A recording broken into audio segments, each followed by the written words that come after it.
우리 대림절 네 번째 주일을 맞이해서 우리 빌립보서 2장 말씀을 통해 섬김의 예수님이라는 제목으로 함께 말씀을 나누고자 합니다.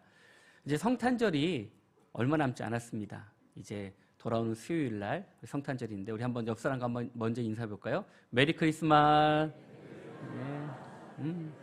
예, 메리 크리스마스. 네, 며칠 안 남았습니다. 25일 지나면 못합니다. 그래서 늘 이 주님의 오심을 우리가 함께 기도하고 또 선포할 수 있는 우리 믿음의 귀한 성도님들 있길 간절히 바랍니다. 오늘 예수님께서 이 땅에 오심을 기념하는 성탄절을 맞이하면서 참 우리가 예수님에 대해서 어떻게 우리가 알고 있는가를 물어봅니다. 오늘 말씀의 제목에 섬김의 예수님이라는 제목처럼 주님께서는 이 땅에 오실 때 섬김으로 이 땅에 오셨습니다. 뭔가 나를 보여주거나 드러내거나 나타내는 것이 아니라 온전히 섬기기 위해서 이 땅에 오셨습니다. 이 섬긴다라는 게 우리가 원래 낮은 자리에 있는 분들이 이 섬김이 아니라 높은 자리에서 내려와서 어쩌면 더 나누고 또 함께하는 마음들이 얼마나 큰가를 보여주고 있습니다. 오늘 사도 바울을 통해서 이 모든 영광을 버리고 낮은 자의 모습, 어쩌면 섬김의 모습으로 오신 예수님을 통해서 우리가 이번 성탄절을 통해 주님 앞에 믿음을 가지고 온전히 세움을 받는 우리 모든 성도님들 한 분 한 분 될 수 있길 간절히 축원합니다. 오늘 섬김의 예수님은 어떤 예수님입니까? 첫째는요, 예수님은요 모든 것을 내려놓았습니다 라고 표현합니다. 우리 본문의 6절과 우리 7절 말씀 우리 한번 다 같이 보겠습니다. 그는 근본 하나님의 본체시나 하나님과 동등됨을 취할 것으로 여기지 아니하시고 오히려 자기를 비워 종의 형체를 가지사 사람들과 같이 되셨고. 아멘. 오늘 사도 바울은요 예수님에 대해서 뭐라고 표현하느냐, 그는 근본 하나님의 본체라고 말씀하십니다. 그런데 그런 하나님이 동등됨으로 취할 것을 여기지 않았습니다. 내가 지금 가지고 있는 것, 그것을 자랑하는 것이 아닙니다. 오히려 자기를 비웠습니다. 그리고 비운 것뿐만 아니라 종의 형체, 바로 인간의 몸으로 이 땅에 오셔서 사람들과 같이 되셨다라고 표현합니다. 어쩌면 예수님은요 모든 것을 다 내려놓았습니다. 내가 지금 위치, 자리, 모든 권세, 영광들을 다 내려놓았습니다. 모든 영광을 다 누릴 수 있음에도 불구하고 스스로 모든 것을 포기하시고 내려놓으시는 그 믿음, 어쩌면 동등됨을 여길 것을 당연하게 말할 수 있지만, 그러나 하늘 보좌를 포기하시고 정말로 이 땅에 내려오신 주님의 그 크신 사랑을 그대로 보여주셨습니다. 오늘날 우리도 예수님을 본받는다고 얘기하지만 우리는 얼마나 나를 내려놓는가를 돌아보셔야 됩니다. 지금 나의 권리를 주장할 수도 있고 나의 직분을 어쩌면 보장받고 싶어 할 때도 있습니다. 그리고 나의 지위를 가지고 정당하게 대접, 또 합당한 대접을 받으려고 우리는 싸울 수도 있습니다. 나의 나의 모든 것들을 자랑할 수도 있습니다. 그러면서 내가 이만큼 했는데 당연히 내가 이만큼 받는 것이 당연하다라고 우리는 말할 수도 있습니다. 그런데 나를 알아주지 않고 나를 인정해 주지도 않아서 섭섭한 마음이 서로 부딪힐 때가 얼마나 많이 있습니까?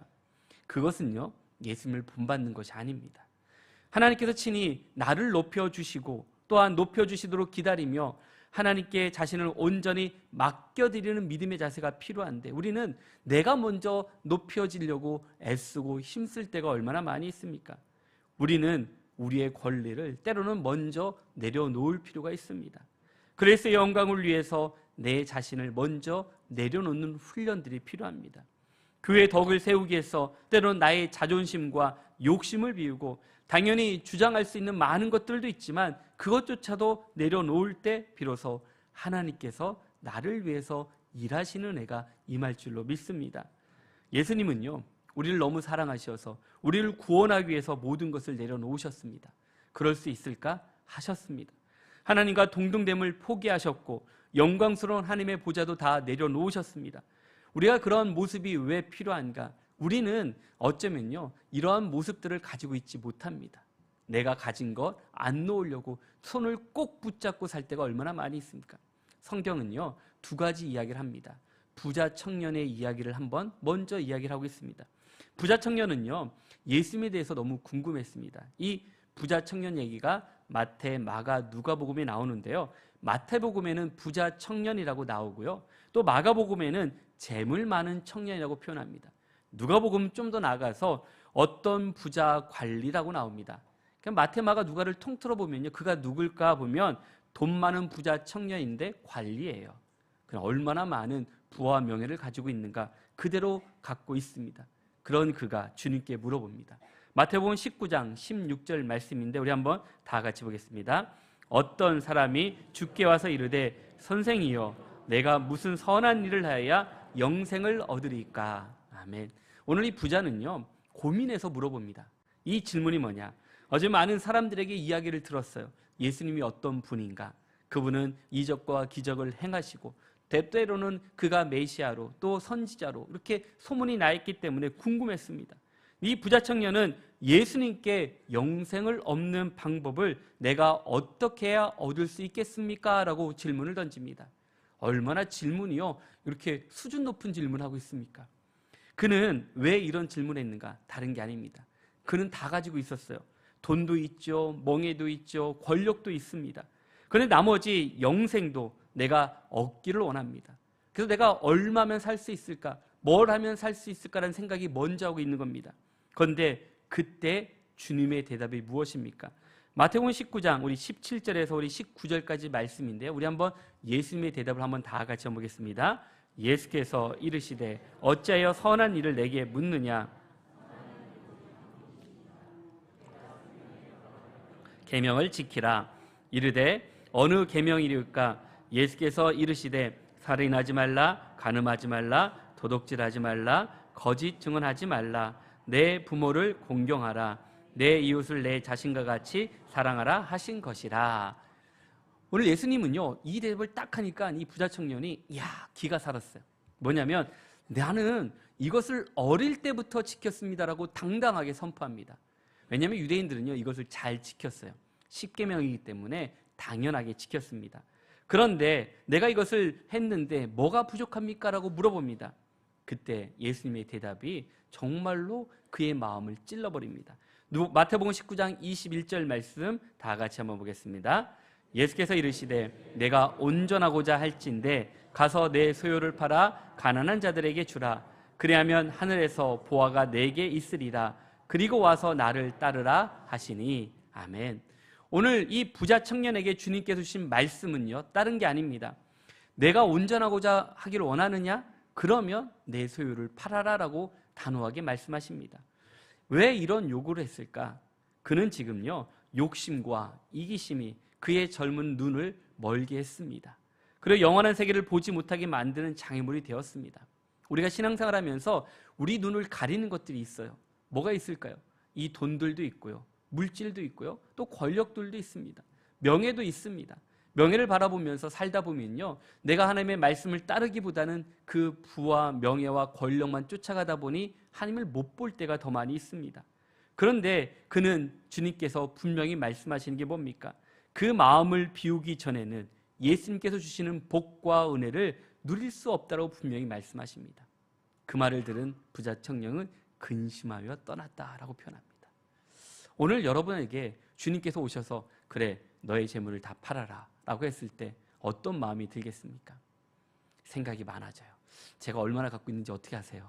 제가 뭘 갖고 있는지 어떻게 해서라고 우리는 이야기할 수 있습니다. 그런데요 이 부자 청년은 자기가 가진 게 너무 많고 또 그것을 파는 것조차도 쉽지 않기 때문에 그는 근심하며 떠나버립니다. 그런데 우리가 잘 아는 삭개오가 있습니다. 누가복음 19장에 보면 삭개오도요 동일한 선산에 있습니다. 그도 부자고 권력도 있고 명예도 있습니다. 그는 세리가 아니라 세리장입니다. 그는 자신의 위치와 부는 기본적으로 갖고 있는 자입니다. 그도 그의 관심도 부자 청년과 동일한 관심을 가지고 있습니다. 누가복음 19장 우리 3절과 4절 말씀 한번 다 같이 보겠습니다. 그가 예수께서 어떠한 사람인가 하여 보고자 하되 키가 작고 사람이 많아 할 수 없어 앞으로 달려가서 보기 위하여 돌 무화과 나무에 올라가니 이는 예수께서 그리로 지나가게 됨이더라. 아멘. 오늘 말씀처럼 이 삭개오도요 예수가 어떤 사람인가 보고자 한다라고 표현합니다. 여기에는요 많은 의미가 있습니다. 뭘 보기 원하는가? 정말 예수님인지, 정말 우리가 들었던 예수님이 맞는지, 그런 일들을 나타내시는지 궁금했습니다. 그래서 오늘 돌무화과 나무, 예전에 우리가 뽕나무라고 얘기했는데 이 돌무화과 나무에 올라가는 이유는 키가 작은 삭개오이기 때문에 그래도 많은 궁중들 앞에 지나가는 예수님을 보기 위해서 자신의 그런 부끄러움, 그 수치 필요 없습니다. 바로 예수님을 보는 것 하나만을 목적을 두었기 때문에 나무에 올라가서 주님을 찾고 있습니다. 그러나 그는요, 주님을 보고 나서 주님의 대답이 너무 놀라웠습니다. 주님은 내가 오늘 내 집에 유하겠다라는 말씀을 전했을 때 모든 유대인들이 충격을 받았습니다. 이유는 하나예요. 어떻게 예수님께서 저 세리장의 집에 갈 수 있어? 그의 돈을 보고 가는 거 아니야? 그가 부자니까 가는 거 아니야? 그런 생각을 많이 합니다. 이유는 잘 알듯이요, 이 유대인들은 이 세리들을 좋아하지 않는 게 그들의 세금을 걷어서 착복을 해서 로마의 세금을 이제 주지만 내 걸로도 많이 착복을 했습니다. 우리가 1,000원을 걷어야 되는데 2, 3천원을 걷어서 2,000원을 내가갖고 1,000원만 세금으로 냈던 그런 자들이 바로 세리입니다. 그러니 유대인들은요, 결코 좋아하지 않는 사람들입니다. 그런데 그는 예수님께서 내 집에 유하겠다라는 이 말을 듣고 나서는요, 그의 마음이 모든 게 다 변해버렸습니다. 삭개오가 주님께 고백하는 것이 무엇입니까? 그의 고백은요, 다른 말을 하기도 전에 그는 이렇게 고백합니다. 주님, 저의 소유의 절반을 가난한 사람들에게 나눠주겠습니다. 그리고 또 뭡니까? 만일 누구의 것을 속여 빼앗은 일이 있다라면 내가 내 갑절에 그런 갑절이나 갚겠다라고 표현합니다. 내 갑절을 갚는 겁니다. 그냥 갚는 것도 아니라 4배 이상 갚겠다라고 표현합니다. 부자 청년은 근심하며 돌아갔지만 삭개오는 어떻습니까? 삭개오는 지금 내가 가지고 있는 것, 그건 중요하지 않았어요. 주님을 만나고 나서 주님이 내 집에 거한다는 그 말 한마디가 그의 모든 것을 변화시켜 주었습니다. 그리고 주님을 만난 것이 기뻤기 때문에 그는 그것을 근심하지 않았습니다. 내가 얼마나 갖고 있는 게 중요한 것이 아니라 내가 주님과 함께하는 것이 얼마나 귀한가를, 그 만남이 얼마나 큰 축복인가를 보게 됩니다. 그러면서 주님께서 삭개오를 통해 뭐라고 말씀하고 있습니까? 녹음 19장 우리 9절과 10절 말씀 한번 다 같이 한번 보겠습니다. 예수께서 이르시되 오늘 구원이 이 집에 이르렀으니 이 사람도 아브라함의 자손이미로다. 인자가 온 것은 잃어버린 자를 찾아 구원하려 함이니라. 아멘. 오늘 바로 삭개오가 느낀 바로 그 은혜가 무엇입니까? 나를 지탱하는 것이 재물이 아니었다는 걸 깨달았습니다. 내가 이렇게 많은 재물이 있고 많은 하인이 있고 큰 집이 있고 내가 좋은 것을 먹지만 그러나 지금 나는 평안하지 않았습니다. 내가 명예가 있어도 내가 권력이 있어도 이 모든 것이 평안하지 않았습니다. 그런데 이 모든 것이 하나님께 있음을 깨닫고 나서 자신의 모든 것을 내려놓는 삭개오. 오늘 우리는 부자 청년처럼 살고 있는지 아니면 삭개오처럼 살고 있는지 나를 돌아보셔야 됩니다. 그것이 바로 내가 얼마나 주님 앞에 나를 내려놓는지의 척도를 볼 수가 있습니다. 오늘 바로 나를 내려놓을 때 예수님 더 귀한 것으로 값진 것으로 우리를 채워주실 줄로 믿습니다. 그래서 우리는 믿음이 필요해요. 남의 유익을 위해 때로는 내가 가지고 있는 거 포기할 줄 아는 사람이 바로 내려놓는 성도들입니다. 내가 받을 당연한 영광을 양보하고 비우는 것도 하나님의 큰 축복입니다. 포기하고 비울 때 우리 안에 하나님의 놀라운 은혜가 임하는 것처럼 오늘 예수님처럼 나의 모든 것을 내려놓고 주의 말씀에 순종함을 통해 주님께 온전히 쓰임받는 믿음의 성도가 될 수 있게 간절히 축원합니다. 둘째는요, 예수님은 자기를 낮추셨습니다. 오늘 본문 8절 말씀 우리 한번 다 같이 보겠습니다. 사람의 모양으로 나타나사 자기를 낮추시고 죽기까지 복종하셨으니 곧 십자가에 죽으심이라. 아멘. 오늘 사도 바울은 분명히 고백하는 게 이겁니다. 사람의 모양으로 나타나시고 자기를 낮추셨다라고 표현합니다. 우리 예수님은요, 바로 우리 종의 형체를 입기까지 낮아지신 이유가 무엇일까? 그것은요, 어쩌면 많은 사람들에게 내가 누구야라고 자랑하는 것이 아닙니다. 한결같이 높이지 말고 낮추란 이유가 무엇입니까? 바로 하나님의 은혜가 우리 가운데 임하는 것이 얼마나 큰지를 경험하라고 말씀해 주고 있습니다. 그런데 예수님을 따라했던 제자들은 어땠을까요? 늘 낮아지고 섬김의 모습을 배웠지만 그들의 마음도 예수님과 동일하지 않았습니다. 우리가 늘 그렇죠.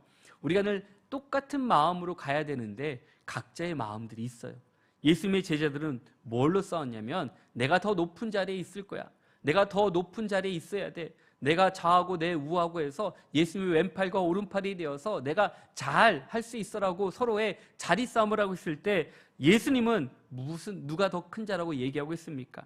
어린아이를 세워놓고 누구든지 이 어린아이와 같이 자기를 낮추는 그이가 천국에서 큰 자라고 말씀해 주십니다. 오늘 우리가 왜 이 말씀을 하셨을까요? 우린 너무나도 욕심들이 많아요. 그리고 욕망, 그리고 내가 하고 싶은 것들이 얼마나 많이 있습니까? 그러다 보니 우리가 하지 못할 때 어쩜 우리가 은혜 받는 것에 대해서 우리가 간절하지 못하고요. 세상 것에 힘쓰고 애썼던 우리의 모습, 오늘 우리에게 말씀해 주십니다. 어린아이와 같이 자기를 낮추는 그가 천국에서 큰 자인 것처럼 우리가 그런 믿음을 가지고 살아가는 귀한 성도가 될 수 있길 간절히 축원합니다. 또한 하나님께서 이스라엘 백성들을요 40년 동안 광야에 머물게 하신 것도 다른 이유가 아닙니다. 저들이 어쩌면 더 섬기고 더 낮아지기 위해서, 낮추기 위해서 말씀하십니다. 신명기 8장 우리 2절 말씀인데 우리 한번 다 같이 보겠습니다. 네, 하나님 여호와께서 이 40년 동안에 내가 광야길을 걷게 하신 것을 기억하라. 이는 너를 낮추시며 너를 시험하사 내 마음이 어떠한지 그 명령을 지키지 아니하는지 알려 하심이. 아멘. 오늘 말씀처럼요, 바로 하나님께서 이스라엘 백성을 40년 동안 광야 생활을 하는 것, 너희들을 낮추기 위해서라고 표현합니다. 그들은 그런 마음이 들어요. 우리가 애굽 땅을 탈출했다라는 그런 자부심이 얼마나 크겠습니까? 그때 가장 막강한 애굽을 우리가 탈출할 수 있었던 그 마음, 내가 힘이 있어서 능력이 있어서 그렇게 할 수 있어라고 얘기할 수 있지만 주님은요, 낮추시고자 40년 동안 광야를 지나게 하셨습니다. 오늘 예수님은 우리의 죄를 위해서 인간의 몸을 입고 오셨습니다. 성탄절, 주님의 오심을 우리가 기념하고 또 우리가 기뻐하지만 정작 예수님께서 인간으로 오셨다는 것을 무엇을 얘기하고 있습니까? 모든 것을 다 포기했다는 뜻입니다. 전능하신 하나님이 무엇 때문에 인간이 되기를 자원했을까? 다른 게 아니에요. 우리를 사랑하시기 때문에, 우리를 너무 사랑하기 때문에 모든 것을 포기할 수 있었습니다. 하나님이 하나님을 배반하고 죄악 가운데 멸망의 길로 들어섰으나 스스로 깨닫지 못하고 위험 속에 걸어가는 우리의 모습들을 외면할 수 없어서 바로 예수님은 인간이 되셔서 이 땅에 오셨습니다.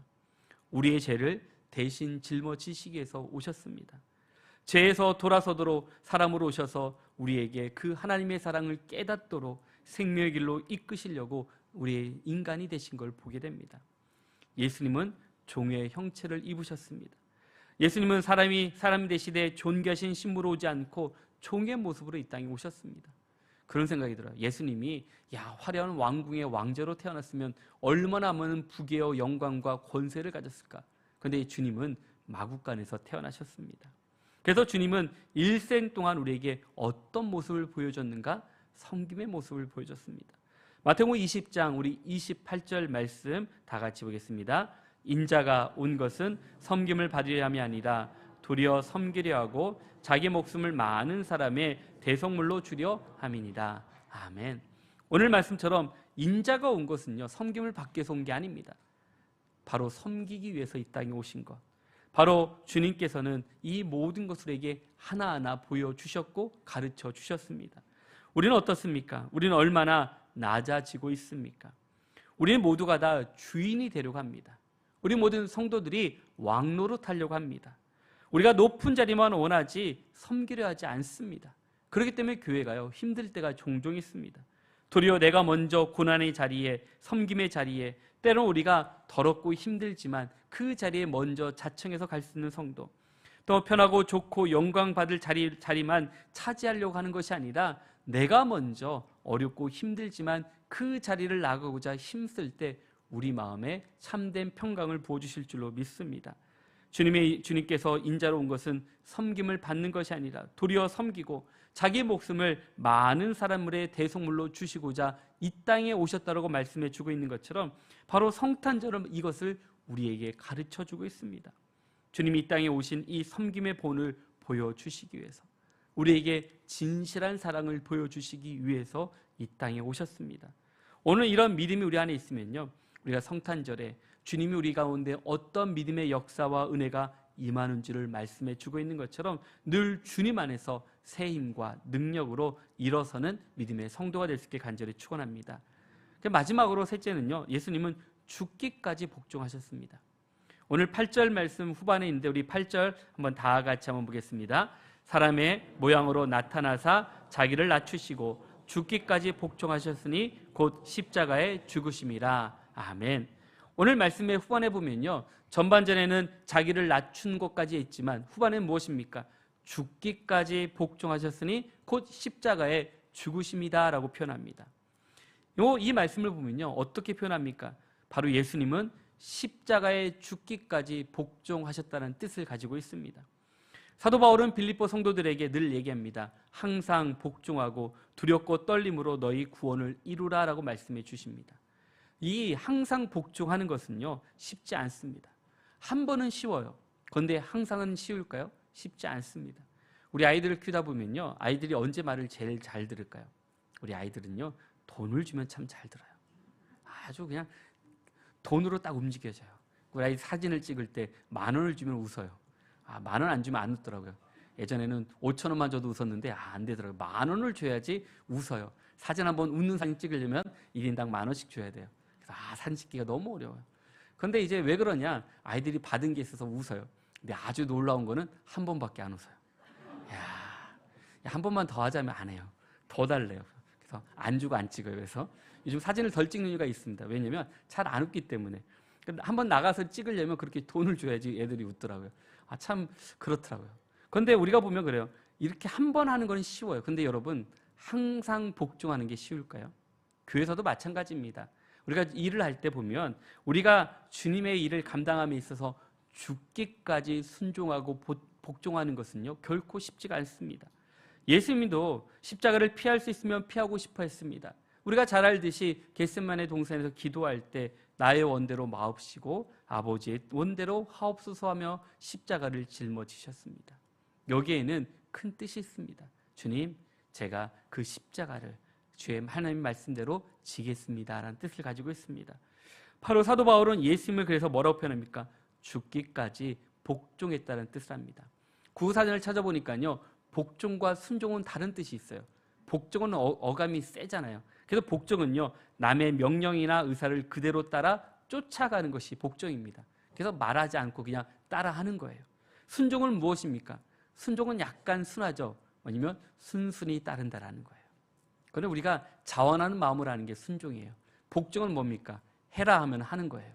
그런데 오늘 보면 예수님께서 지금 십자가에 죽으신 사건, 어쩌면 거부할 수도 있습니다. 그러나 예수님은 그 어떤 것 하나도 십자가에 죽기까지 뭐라 했습니까? 복종하셨습니다. 하나님의 뜻을 거역하지 않고 뜻대로 가겠다라는 복종을 하셨습니다.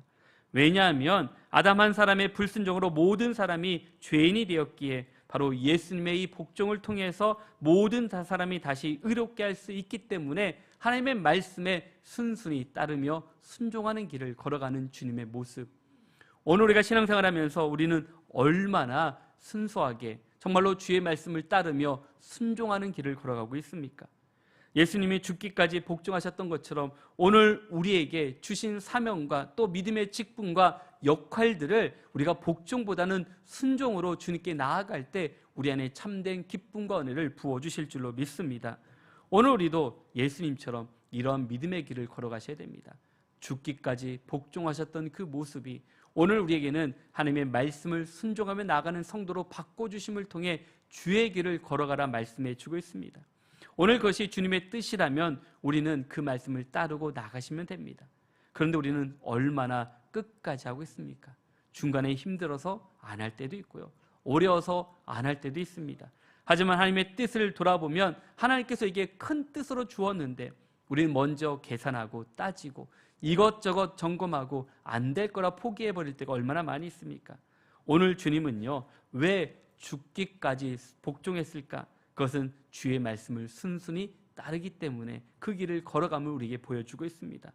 오늘 우리가 신앙생활하면서 이 성탄절은요, 매년 우리에게 참된 기쁨과 소망과 은혜를 주십니다. 근데 언제부터인가 그냥 화려한 축제로 변질될 때가 많이 있습니다. 오늘 우리에게 주신 말씀을 돌아보면 주님께서 우리에게 섬김의 모습을 어떻게 보여주셨습니까? 주님은 모든 것을 내려놓으신 것뿐만 아니라 모든 것을 다 낮추셨고, 또한 우리에게 죽기까지 복종함을 통해서 하나님의 말씀을 어떻게 따라야 될지를 잘 가르쳐 주십니다. 오늘 우리가 금년 성탄절을 맞이해서 우리가 주님을 만나고 주님과 동행하며 주님의 은혜를 경험하는 시간이 되어서 주님을 끝까지 따르는 성도로서 온전한 믿음을 가지며 살아가는 귀한 성도가 될 수 있길 간절히 축원합니다. 오늘 사도 바울의 고백을 통해서 우리의 신앙도 다시 한번 주님 앞에 나아가는 믿음으로 내가 먼저 섬기며 내가 먼저 손을 내밀고 내가 먼저 기도함을 통해 주님 나라에 온전히 쓰임받는 우리 모든 성도님들 한 분 한 분 될 수 있길 주의 이름으로 간절히 축원합니다. 우리 함께 기도하겠습니다. 삶의 하나님 아버지, 감사합니다. 오늘 대림절 네 번째 주일을 맞이해서 주님 오심을 기다리고 기대하며 소망하고 있습니다. 오늘 우리에게 주신 말씀을 통해 주님은 이 땅에 오심은 섬김의 예수님으로 이 땅에 오셨습니다. 주님께서 모든 것을 내려놓으셨고 또한 모든 것을 낮추셨으며 또한 죽기까지 복종하셨던 그 놀라운 사랑을 우리는 알지만 얼마나 주의 길을 따라가고 있습니까? 부자 청년처럼 우리가 근심하며 떠날 때가 얼마나 많이 있습니까? 때로 우리가 삭개오처럼 우리가 기쁨으로 주님께 나아와 우리가 온전한 마음을 드릴 수 있는 것처럼 그런 믿음과 소망을 주셔서 하나님의 크고 놀라운 역사를 체험하는 귀한 저희를 낼 수 있도록 주님 도와주시옵소서. 함께 해주심을 감사하며 살아계신 예수님의 이름으로 기도드렸습니다. 아멘. 찬송가